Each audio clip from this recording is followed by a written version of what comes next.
सबसे पहले अपने ब्रेन को प्रिपेयर कर लो, क्योंकि जो टॉपिक मैं पढ़ाने वाला हूं this is extremely important and do not take it for granted, क्योंकि आप इसे हल्के में लोगे देन यू विल रिग्रेट, क्योंकि आज कहीं ना कहीं समहाउ इनकी बहुत ज़्यादा इंपॉर्टेंस है। आप किसी एग्जाम्स की तैयारी कर रहे हो, आप अपनी लैंग्वेज को नेक्स्ट लेवल पर लेकर जाना चाहते हो, आप अपनी भाषा को बहुत सुंदर और अच्छा बनाना चाहते हो, तो फ्रेजल वर्ब्स की समझ होना बहुत जरूरी है। अभी हमने जो कोर्स लॉन्च किया है 60 डेज वोकेबुलरी बूस्टर कोर्स, उसमें हम आपको 700 के अराउंड फ्रेजल वर्ब्स पढ़ा रहे हैं। पर्सोना इंस्टीट्यूट की जो बुक है, इस बुक में ही हमने आपको 200 के लगभग फ्रेजल वर्ब्स दिए। तो इतनी सारी फ्रेजल वर्ब पढ़ाने का लॉजिक क्या है भाई? Why we are teaching you so many phrasal verbs and what is the reason? There is a simple reason कि आप जो है भाषा को दूसरे तरीके से भी बोलना सीखें, क्योंकि आज इतना ज़्यादा कंपटीशन है कि अगर आप कोई एंट्रेंस की प्रिपरेशन कर रहे हो, कॉम्पिटिटिव एग्जाम की प्रिपरेशन कर रहे हो, ऐसे ऐसे ट्रिकी क्वेश्चंस आते हैं, बच्चों से बनते नहीं। एंड दैट्स व्हाई मुझे लगता है कि हमें अपनी समझ को डेवलप करना पड़ेगा। तो सबसे पहले फ्रेजल वर्ब की बात करें तो कोई भी वर्ब, जैसे मान लीजिए एक वर्ब है लुक, इस लुक के साथ आप क्या करोगे? कोई एडवर्ब लगाओगे या फिर कोई प्रपोजिशन लगाओगे। तो एडवर्ब और प्रपोजिशन लगाने से एक नई मीनिंग ये जो है कैरी करेगा। लुक का मतलब क्या होता है पहले तो बताओ। लुक का मतलब होता है किसी चीज को देखना या किसी को कोई चीज दिखाना, दैट इज लुक। इस लुक के साथ में आप, जैसे मैंने कहा, कोई एडजेक्टिव भी लगाते हैं तो उसका मतलब भी होता है दिखाई पड़ना। जैसे आपने कहा किसी से लुक एंग्री, लुक एंग्री का मतलब होता है गुस्से में दिखाई देना। लुक सैड, उदास दिखना। मैंने कहा you are looking sad, you are looking angry, you are looking smart, it looks easy, बोलता ना ये तो आसान दिखता है। इट लुक्स टफ, ये तो टफ दिखता है। तो ये सारे word angry, sad, smart, easy, tough, ये सब आपके एडजेक्टिव है। तो लुक के साथ एडजेक्टिव लगाया आपने तो ये वो मीनिंग दे रहा है। लेकिन अगर इसी लुक के साथ में आप कोई एडवर्ब लगा दे, जैसे मैंने कहा, या कोई प्रपोजिशन लगा दे, मैंने कहा लुक इनटू,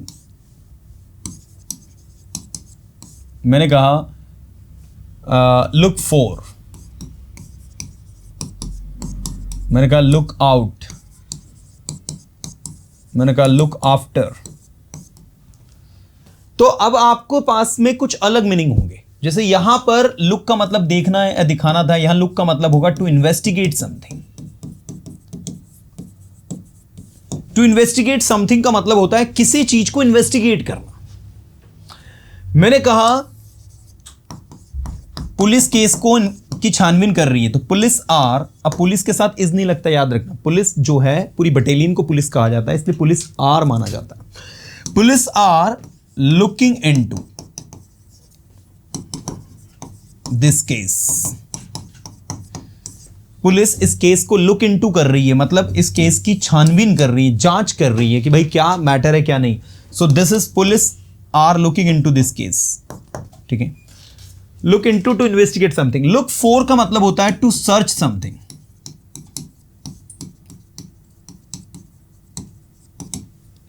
लुक फॉर का मतलब क्या होता है? टू सर्च समथिंग, किसी चीज को सर्च करना, किसी चीज को खोजना, दैट इज लुक फॉर। मैंने कहा sir I am looking for my cell phone, sir I have been looking my cell phone for 2 hours, sir मैं 2 घंटे से अपना सेल फोन ढूंढ रहा हूं। I have been looking for my cell phone for 2 hours। अब एक question ये भी उठता है कि सर जब हम लुक फॉर के को सर्च कहते हैं, सर हम सर्च भी तो यूज कर सकते हैं, फिर हमको लुक फॉर क्यों यूज करना है? I am searching for my cell phone, why do we have to say I am looking for my cell phone instead of looking for we can say searching? हमें क्यों look for use करना है? ऐसा क्यों हुआ भाई? क्या कारण है, क्या रीजन है?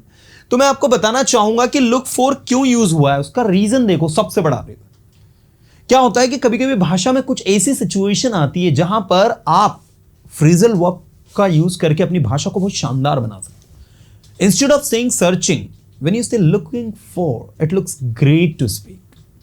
कम on, it looks great, it looks cool, it looks attractive to speak, you know, and that's why phrasal verbs are taught and we need to learn it and we need to use it in our spoken English to make it beautiful. So जितनी भी phrasal verbs है, ऐसा नहीं है कि इन phrasal verbs के बदले आप जो है कोई दूसरा वर्ब नहीं है, बहुत सारी वर्ब है. लुक आउट का मतलब होता है टू वॉच समथिंग, किसी चीज का लुकआउट करना, उसको देखना, है ना, उसकी मॉनिटरिंग करना, उसकी जांच करना, जांच करना तो नहीं कहेंगे, उसको कह सकते हैं वॉचिंग करना उसकी, ठीक है ना, उसको कहते हैं लुकआउट. और ऐसे ही लुक आफ्टर का मतलब होता है टू मैनेज समथिंग. जैसे मैंने कहा मेरी एब्सेंस में मेरे घर की देखभाल कौन करेगा, who will look after my house in my absence. तो आपने कहा sir don't worry I will look after your house in your absence. Don't worry sir, आपके एब्सेंस में मैं आपके घर की रखवाली करूंगा या देखभाल करूंगा. So this is look after to manage something, look out to watch something, look for to search something and look into to investigate something. इस तरीके से ये 4 वर्ड यहां पर आपको दिए हैं, चारों के अपने अलग अलग मायने हैं और ये बिल्कुल आप लोगों को सबको पढ़ना है और समझना है. तो आइए, यस, सबसे पहले देखो, सबसे पहला वर्ड है आस्क. क्या है? आस्क. सबको पता है आस्क का मतलब क्या होता है. आस्क मतलब होता है पूछना, लेकिन जब इसी आस्क के साथ में लग जाता अबाउट, तो एक चीज अपने दिमाग में लर्न करो. Ask after, ask about, ask for, इन तीनों का मतलब एक ही होता है कि हालचाल लेना, के बारे में पूछना. You got it? बिल्कुल भी कंफ्यूज मत होना, फिर से बता रहा हूं, सुन लो. आस्क अबाउट, मैंने कहा mister Sharma is asking about you. Mister Sharma पूछ रहे हैं आपके बारे में. Mister Sharma is asking for you. Mister Sharma आपके लिए पूछ रहे हैं. And mister Sharma asking after you. तो ask after, ask for and ask about, तीनों का मतलब यही होता है. आस्क इन का मतलब होता है किसी को निमंत्रण देना, आमंत्रित करना. इसके लिए एक और वर्ब होती है कॉल इन. याद रखना, call in and ask in. और इसके लिए एक और जो सिंपल वर्ब हम जो यूज करते हैं, इनवाइट. तो invite, call in and ask in, तीनों का मतलब होता है किसी को निमंत्रण देना, किसी को आमंत्रण देना, किसी को बुलाना. चलिए, इसके बाद है आस्क आउट. जैसे कि नाम में ही छुपा है, आउट का मतलब होता है बाहर. आस्क आउट, जैसे मैंने I asked her to ask out. I asked her out, ठीक है, मैंने उससे बाहर जाने के लिए पूछना, ठीक है ना. So I like Rachel and I am going to ask her out. मुझे रैकेल जो है पसंद है और मैं आज उससे पूछने वाला हूं बाहर जाने के लिए. नेक्स्ट, आस्क ओवर, किसी को अपने घर पर आमंत्रित करना. तो आस्क ओवर और आस्क इन दोनों का मतलब क्या है? किसी को इनवाइट करना. आस्क अराउंड, जानकारी प्राप्त करने के लिए बात करना. तो फिर से एक बार रिवीजन, सारे के सारे स्टूडेंट्स पूरा अटेंशन चाहिए मुझे. Ask about, ask after, ask for, तीनों का मतलब होता है किसी के बारे में पूछना. आस्क आउट, बाहर जाने के लिए पूछना. आस्क इन, किसी को घर में इनवाइट करना, इसको हम कॉल इन भी कहते हैं. और आस्क अराउंड, किसी से जानकारी प्राप्त करना. आस्क ओवर का और आस्क इन दोनों का मतलब वही होता है. चलो, अगली सीरीज आपकी स्टार्ट होगी ब्रेक की. अब सबसे पहले ब्रेक. ब्रेक का मतलब बताओ क्या होता है? ब्रेक यानी तोड़ना. ब्रेक यानी क्या होता है? तोड़ना. 2 बार बोलो, ब्रेक यानी तोड़ना. लेकिन ब्रेक के साथ अवे जोड़ दिया, तो ब्रेक अवे. ब्रेक अवे मतलब तोड़ के भाग गया, तो केस से भागना. मैंने कहा last night 2 prisoners broke away from the jail. कल रात को 2 कैदी जेल से क्या हो गए? ब्रेक अवे हो गए, भाग गए, है ना. बोलना पड़ेगा भाई, बोलोगे नहीं तो सीखोगे नहीं. ब्रेक अवे फ्रॉम, वही मीनिंग जो ब्रेक अवे का है, किसी चीज से आजाद होना, वही. Break away from jail, break away from prison. लेकिन ब्रेक डाउन का मतलब अलग होता है. ब्रेक डाउन मतलब किसी मशीन का खराब हो जाना. आपकी गाड़ी चला रहे थे आप, अचानक आपकी गाड़ी जो है रास्ते में खराब हो गई, तो आप क्या कहोगे? On the way my car, my bike broke down and I couldn't arrive on time. और मैं समय पर नहीं पहुंच पाया because my car was broken down. You know, my car broke down or my car was broken down. Break down की third form क्या होगी? Broken down. किसी चीज का खराब हो जाना, मशीन का काम करना बंद कर देना. चलो, ब्रेक फ्री का मतलब होता है किसी चीज से आपका मुक्त होना. आपने कहा sir I want to break free from this loan. सर मैं इस लोन से, इस कर्ज से क्या होना चाहता हूं, ब्रेक फ्री होना चाहता हूं। ब्रेक फ्री होना चाहता हूं मतलब बचना चाहता हूं, मुक्त होना चाहता हूं, ठीक है ना। Next, break in. Break in का मतलब होता है किसी कार्य में बाधा डालना। अब इधर ध्यान देना, सारे के सारे स्टूडेंट्स, अटेंशन चाहिए मुझे 100% सारे स्टूडेंट्स का। Come on everybody, break in और ब्रेक इनटू एक छोटा सा अंतर है भाई, देखो इधर, लेकिन दोनों के मीनिंग में बहुत बड़ा अंतर है। सबसे पहले ब्रेक डाउन। ब्रेक डाउन का मतलब क्या होता है, टू स्टॉप वर्किंग, किसी चीज का काम करना बंद कर देना, स्पेशली किसी मशीन का काम करना बंद कर देना। जैसे आपने कहा sir my car has broken down, it's not walking. Sir मेरी कार जो है वो क्या हो गई, खराब हो गई है। मशीन का सेलफोन का, मैंने कहा आपका सेलफोन खराब हो गया, इसे रिपेयर करवाओ। क्या कहेंगे इंग्लिश में, ये सेलफोन हैज ब्रोकन डाउन, इसे रिपेयर करवाओ भाई, get it repaired, get it repaired, otherwise you won't be able to attend the class, वरना आप क्लास अटेंड नहीं कर पाओगे। This is break down. Break away. Break away का मतलब होता है टू एस्केप फ्रॉम समवेयर, कहीं से भाग जाना। या ब्रेक अवे फ्रॉम का मतलब भी वही होता है, कहीं से भाग जाना, ठीक है। मैंने अभी एक एग्जांपल दिया था कि 2 prisoners broke away from the jail last night. कल रात को 2 कैदी जेल से ब्रेक अवे हो गए। So that is break in. Break in का मतलब क्या होता है, अच्छा एक और होता है ब्रेक फ्री। ब्रेक फ्री का मतलब होता है कहीं से मुक्त होना। आपने कहा सर मैं कर्जे से मुक्त होना चाहता हूं, sir I want to break free from this loan, because of this loan, due to this loan I am unable to grow financially and that's why I have to break free from this loan. मुझे इस loan से मुक्त होना है। Break away from कहीं से भाग जाना। Break in, to interrupt in any work, किसी काम में बाधा डालना, ब्रेक इन। मैंने कहा why are you breaking in his studies, आप उसकी पढ़ाई में बाधा क्यों डाल रहे हो। His studying, let him study, don't break in him, don't break in his studies, उसकी पढ़ाई में बाधा मत डालो। तो ब्रेक इन का मतलब होता है इंटरप्ट करना। लेकिन ब्रेक इनटू अलग होता है। ब्रेक इनटू का मतलब होता है टू इंट्रूड समवेयर, ठीक है। ब्रेक इन का मतलब क्या होता है, बाधा डालना, किसी काम को मैं इंटरप्ट करना। और लेकिन ब्रेक इनटू अलग होता है, इसका मतलब होता है किसी के घर में जबरदस्ती घुस जाना। जैसे आपने कहा मिस्टर शर्मा के घर में कल रात 2 चोर घुस गए, क्या कहोगे, 2 thieves broke into mister Sharma's house last night, क्या कहोगे बोलो। 2 thieves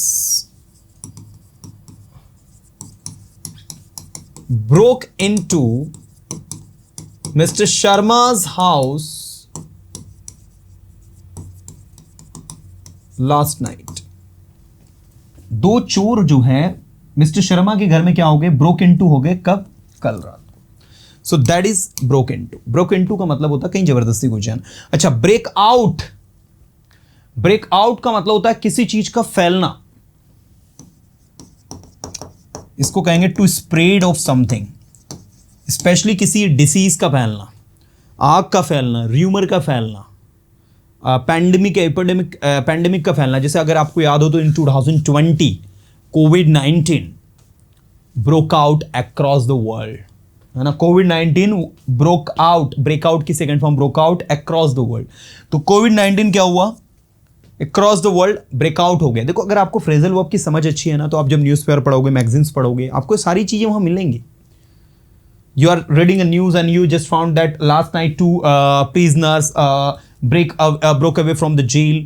अब आपको ब्रेक का मतलब होगा तोड़ना, अवे मतलब तुम मीनिंग निकालोगे दूर, जेल से दूर तोड़ दिया, ऐसा कुछ मीनिंग निकालोगे आप। अगर आपको फ्रेजल वर्ब की समझ है, you can exactly get the exact you can exactly get the meaning if you know and understand the phrasal verbs. So ये बहुत ही इंपॉर्टेंट है और कहीं ना कहीं आपको इस चीज को समझना है। ब्रेकआउट के बाद अगला है आपका ब्रेकअप या ब्रेक ऑफ। इसका मतलब होता है टू ब्रेक द रिलेशनशिप या to break the link of something, ठीक है ना। सो रिलेशनशिप का टूट जाना, संबंध का टूट जाना, ब्रेक ऑफ हो जाना, ब्रेकअप हो जाना, है ना।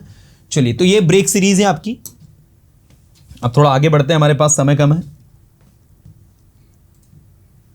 ये देखो, ब्रेक फ्री, कहीं से आजाद होना।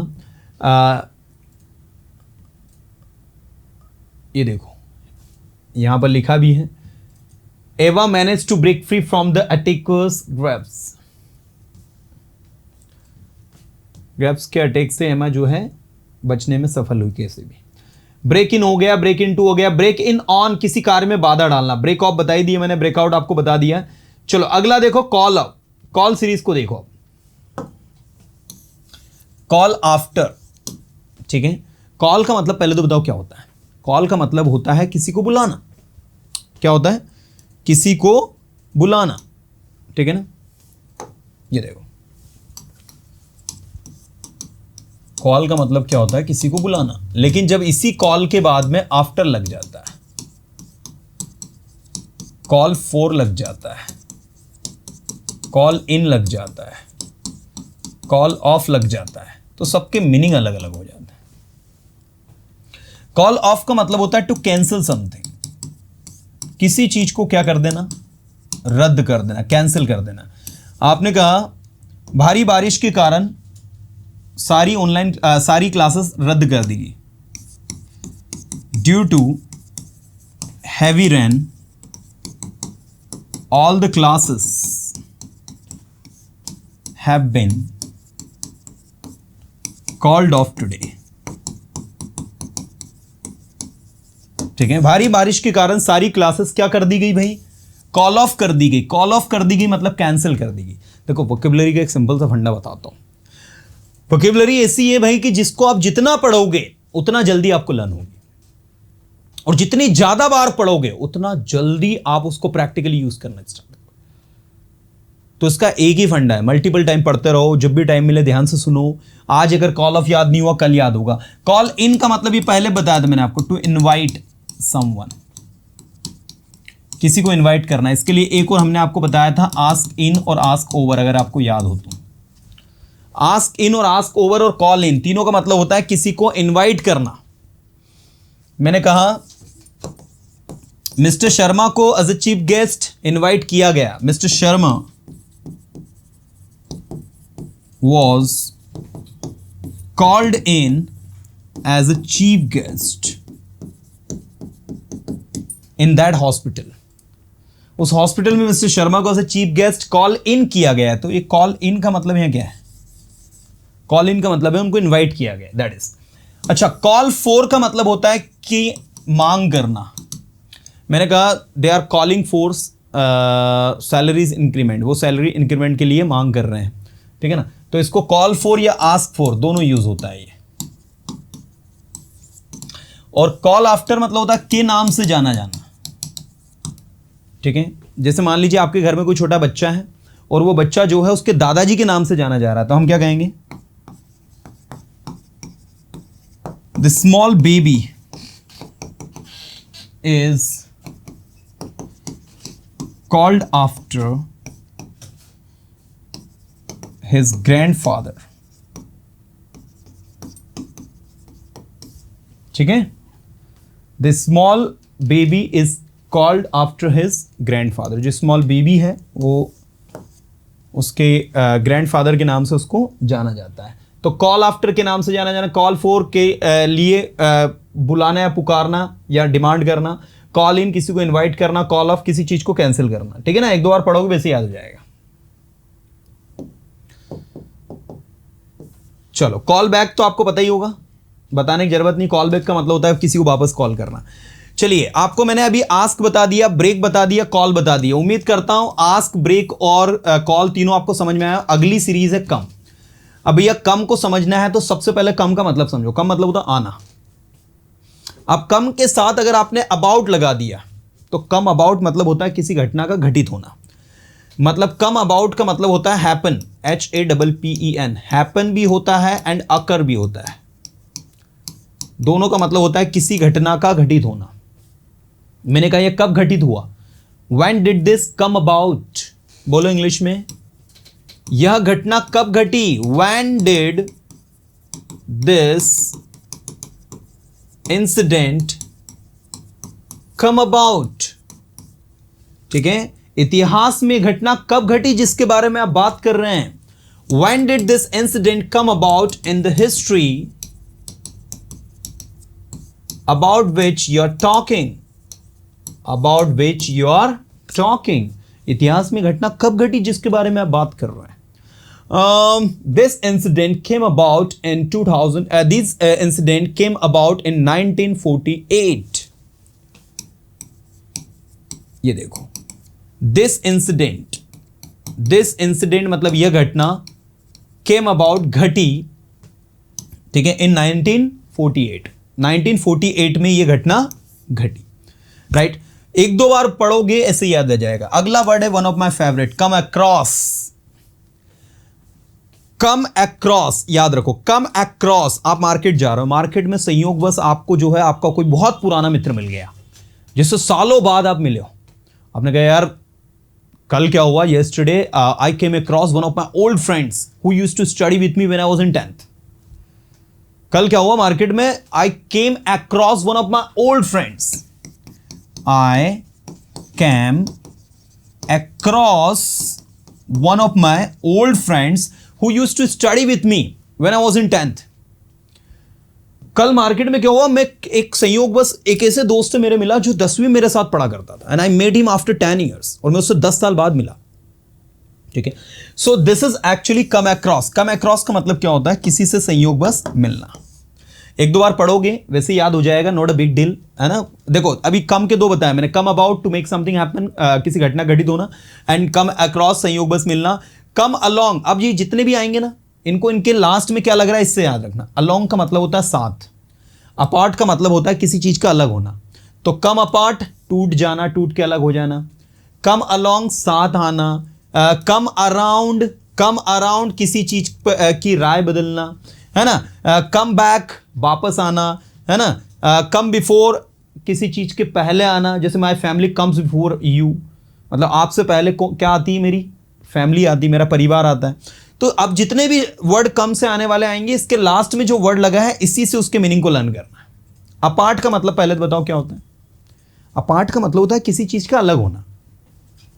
ये देखो, ये पार्ट मतलब होता है हिस्सा या अलग होना. इसी पार्ट से बना है पार्टीशन. पार्टीशन का मतलब क्या होता है, बंटवारा. इन 1947 when India and Pakistan were divided, so the partition was made. So part से क्या बना है, पार्टीशन. ठीक है, सो आप ऐसे देखो कि भाई कम अपार्ट मतलब क्या होता है, किसी चीज का अलग हो जाना. जैसे ये पेन है, ये पेन को आपने नीचे गिरा दिया, it has fallen down, then what will happen, इसकी जो पॉइंट है ये कम अपार्ट हो जाएगा, मतलब टूट के अलग हो जाएगा, है ना. चलो, तो एक दो सिचुएशन आप इसमें लर्न कर लोगे तो ऑटोमेटिक आपको याद हो जाएगा. तो कम अलोंग साथ आना.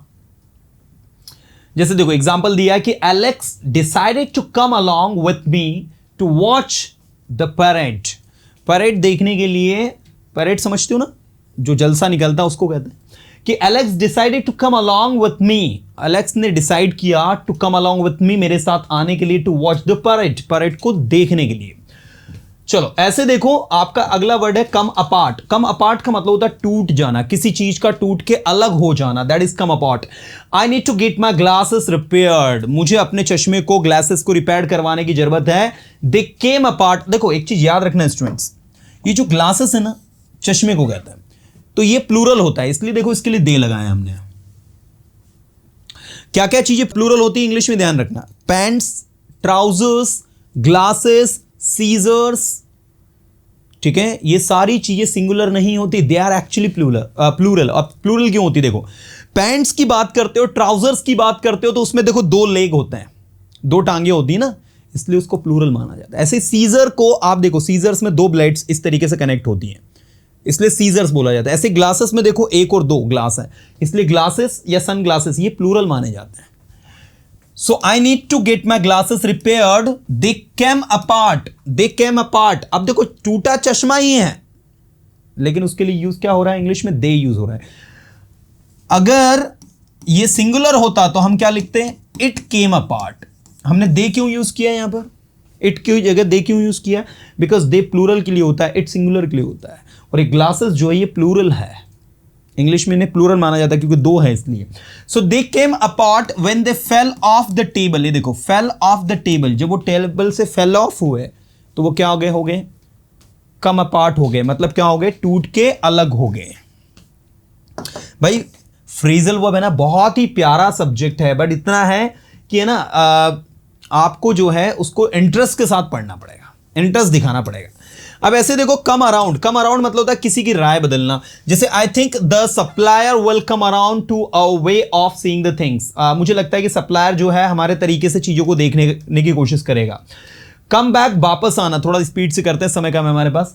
कम बैक वापस आना, मैंने कहा when will you be come back, आप वापस कब आओगे? कम बिफोर, किसी चीज से पहले आना। जैसे बोलते ना कि आपकी लाइफ में आपके दोस्तों और परिवार में से पहले क्या आता है? In your life what comes before your family, है ना? Between your friends and your family what comes before, मतलब पहले क्या आता है?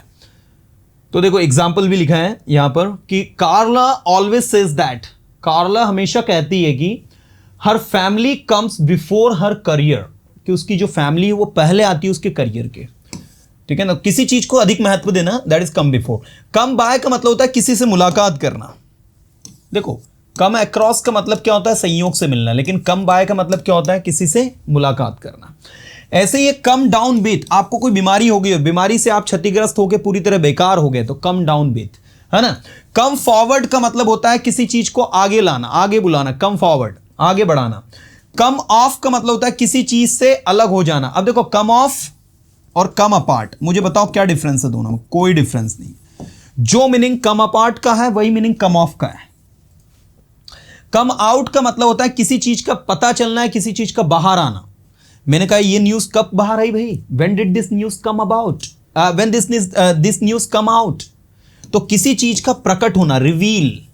एक वर्ड होता है डिस्क्लोज। ये देखो जब मैं कोई वर्ड पढ़ाऊं ना तो नोट डाउन करते चला करो। Disclose, reveal and come out, तीनों का मतलब होता है किसी चीज का पता चलना, किसी चीज का उजागर होना, है ना? कम ऑन, किसी चीज का पता चलना, किसी चीज का उजागर होना। ऐसे एक दो बार पढ़ोगे याद हो जाएगा। कम टू, किसी विशेष स्थिति तक पहुंचना, बोलते ना come to conclusion. Come to conclusion, now we have come to conclusion, finally we have come to conclusion now. तो एक विशेष स्थिति तक पहुंच गए। कम अप, पास आना, निकट आना। कम अपॉन, किसी से अप्रत्याशित रूप से मिलना। याद रखना come upon and come across दोनों का मतलब एक ही होता है। अप्रत्याशित रूप से मिलना मतलब कि आपने एक्सपेक्ट किया नहीं था कि आप उससे मिल जाओगे और आप उससे मिल लिए। अब मुझे बताओ कम सीरीज के कितने सारे वर्ड हैं? अगर आप काउंट करो ना कम की तो 1 2 3 4 5 6 7 8 9 10 11 12 13 14 15 फ्रेजल वर्ब है कम की। और ये 15 फ्रेजल वर्ब आप चाहें तो यू लर्न कर सकते हैं, लेकिन लर्न करने की टेक्निक याद रखना। कम अक्रॉस, संयोग से मिलना। कम अपार्ट, टूट के अलग हो जाना। समझ में आ रहा नहीं आ रहा है? कम अराउंड, किसी की राय बदलना। मतलब जो भी वर्ड आएगा, कम अबाउट, किसी घटना का घटित होना, है ना? ऐसे कम अलोंग, साथ जाना। कम अपार्ट, टूट के अलग होना। कम अप अराउंड, किसी की राय बदलना। कम बैक, वापस आना। कम बिफोर, किसी से पहले आना। कम बाय, किसी से मुलाकात करना। कम डाउन विथ, बीमारी से ग्रसित होकर पूरी तरह बेकार हो जाना। कम फॉरवर्ड, किसी चीज को आगे बढ़ाना। कम ऑफ, किसी चीज से अलग होना। तो कम ऑफ और कम अपार्ट दोनों एक ही मीनिंग दे रहे हैं। कम आउट, किसी चीज का बाहर आना, पता चलना। कम टू, एक नीचे, कम टू कंक्लूजन, मैंने बताया था ना कि निश्चित उससे पहुंचना। कम अप, पास आना, निकट आना। कम अपॉन, किसी से अप्रत्याशित रूप से मिलना, जिसको कम अक्रॉस भी कहते हैं। ये लो भाई, हो गए 15। What I am telling you, पूरा खेल जो है ना भाई, पूरा का पूरा खेल किसका है? लर्न करने का। अभी जो हम लोग बुक में पढ़ा रहे हैं ना, जो कोर्स है हमारा वोकेबुलरी बूस्टर कोर्स, उसमें क्या पढ़ा रहे हैं? यही तो पढ़ा रहे हैं। डैम्प डाउन, देखो डैम्प डाउन किसी चीज को शांत करना। डैम्प अप, बहुत ज्यादा नमी होना है, तो दो सिंपल से फ्रेजल वर्ब है। डिल आउट और डिल विथ। डिल आउट और डिल विथ। डिल आउट का मतलब लोगों के समूह के बीच कुछ चीज साझा करना, और डिल विथ किसी भी विशेष स्थिति में उचित कार्रवाई करना है। दोनों वर्ड आपको लर्न करने हैं। अब अगला देखो भैया, डाई वाली सीरीज बिल्कुल आपको लर्न करना है। डाई अवे, कमजोर हो जाना। डाई अवे, कमजोर हो जाना। मैंने कहा दिन ब दिन वो कमजोर पड़ रहा है। Day by day he is dying away, तो ही इज डाइंग अवे मतलब दिन ब दिन वो कमजोर पड़ रहा है। डाई डाउन, शांत हो जाना। ठीक है, शांत हो जाना है, किसी चीज़ का समाप्त हो जाना। मैंने कहा when will this heavy rain die down, ये भारी बारिश कब डाई डाउन होगी, कब डाई डाउन होगी मतलब कब ये शांत होगी। जैसे देखो, they waited for the storm to die down, उन्होंने तूफान के शांत होने का क्या किया, इंतजार किया। डाई ऑफ का मतलब होता है कम होना। मैंने कहा कि मेरे जो क्लासमेट्स वो दिन ब दिन क्या हो रहे हैं, कम हो रहे हैं, तो my classmates are slowly dying off. अब वो स्लोली डाइंग ऑफ का मतलब ये नहीं कि दिन ब दिन वो मर रहे हैं, कम हो रहे हैं, मतलब किसी की संख्या कम हो रही है। आपको पता है the birds and the animals are dying off because of technical gadgets. इन टेक्निकल गैजेट्स के कारण बर्ड्स और एनिमल्स की संख्या दिन ब दिन क्या हो रही है, डाइंग ऑफ हो रही है, कम हो रही है। ठीक है ना, दैट इज। चलो अगला देखो, ईट अवे। ईट अवे का मतलब होता है किसी चीज को अंदर ही अंदर नष्ट कर देना, अंदर ही अंदर खा जाना। मैंने कहा सम terrorist, you know, some terrorists have eaten away our country. कुछ टेररिस्ट ने, आतंकवादियों ने हमारे देश को अंदर ही अंदर से खोखला कर दिया, अंदर ही अंदर से खा लिया है। And now we have to fix this problem. Eat in, किसी चीज को घर पर इनवाइट, जैसे घर पर आपने जोमेटो स्विगी से कोई खाना ऑर्डर किया और घर में बैठ के अंदर खा रहे हो, उसको कहेंगे ईट इन। ऐसे ही होता है ईट आउट। ईट आउट का मतलब होता है बाहर खाने जाना। Tonight we are planning to eat out. Eat into का मतलब होता है किसी चीज के एक भाग को उपयोग में ले आना। We need to eat into this, we need to eat into the part of this particular thing. ठीक है ना, तो ईट इनटू ये हो गया। ईट आउट के बाहर खाने जाना। ईट अप बहुत प्यारी वर्ब है। ईट अप का मतलब होता है पूरा का पूरा खा जाना। आपने कहा sir he was extremely hungry and he has eaten up everything. He has eaten up everything, उसने सब कुछ खा लिया है, उसने सब कुछ खत्म कर दिया है। ठीक है, चलो एक बार रिवीजन करवा देता हूं जितने मैंने पढ़ा है, क्योंकि देखो मैं जानता हूं अति हो रही है। ज़्यादा से ज़्यादा इसको आप 30 मिनट तक पढ़ सकते हो, उसके बाद अगर पढ़ोगे तो हेडक होने लग जाएगा, क्योंकि ये वो चीज़ें हैं जो अच्छों का दिमाग का नहीं कर देती। तो आप क्या करो, एक बार तो है ना, अभी जो मैंने पढ़ा है इसको एक बार दोबारा देखो, है ना, उसको समझो मैंने क्या पढ़ाया। मैंने जो सीरीज आपको पढ़ाई है, देखो मैंने कॉल पढ़ाया आपको, मैंने आपको सबसे पहले तो क्या पढ़ाया, आस्क पढ़ाया, आस्क के सारे, ब्रेक के सारे, कॉल के सारे। फिर मैंने आपको कम के पढ़ाए, कम के करीब 15 पढ़े हमने।